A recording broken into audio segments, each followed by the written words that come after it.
దాడికి గురైన మాజీ మంత్రి జోగి రమేష్ కుటుంబాన్ని పరామర్శించడానికి ఇవాళ ఇబ్రహీంపట్నానికి మాజీ సీఎం వైఎస్ జగన్ వెళ్లనున్నారు. జోగి రమేష్ నివాసంలో ఆయన కుటుంబ సభ్యులను పరామర్శించనున్నారు.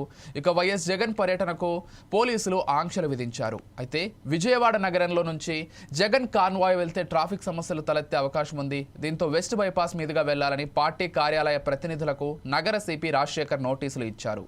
జగన్ పర్యటనకు వెళ్లేందుకు అభ్యంతరాలు వ్యక్తం చేస్తూ పలువురు వైసీపీ నేతలకు నోటీసులు కూడా ఇచ్చారు. పోలీసుల ఆంక్షల నేపథ్యంలో జగన్మోహన్ రెడ్డి పర్యటన రూట్ మ్యాప్ విషయంలో ఉత్కంఠ కొనసాగుతోంది.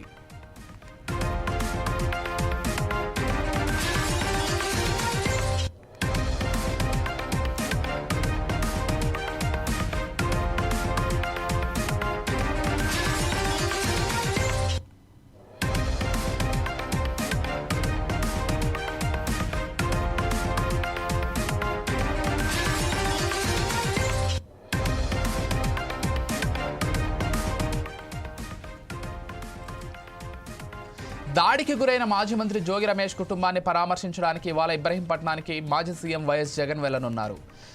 జోగి రమేష్ నివాసంలో ఆయన కుటుంబ సభ్యులను పరామర్శించనున్నారు. ఇక వైఎస్ జగన్ పర్యటనకు పోలీసులు ఆంక్షలు విధించారు. అయితే విజయవాడ నగరంలో నుంచి జగన్ కాన్వాయ్ వెళ్తే ట్రాఫిక్ సమస్యలు తలెత్తే అవకాశం ఉంది. దీంతో వెస్ట్ బైపాస్ మీదుగా వెళ్లాలని పార్టీ కార్యాలయ ప్రతినిధులకు నగర సిపి రాజశేఖర్ నోటీసులు ఇచ్చారు. జగన్ పర్యటనకు వెళ్లేందుకు అభ్యంతరాలు వ్యక్తం చేస్తూ పలువురు వైసీపీ నేతలకు నోటీసులు కూడా ఇచ్చారు. పోలీసుల ఆంక్షల నేపథ్యంలో జగన్మోహన్ రెడ్డి పర్యటన రూట్ మ్యాప్ విషయంలో ఉత్కంఠ కొనసాగుతోంది.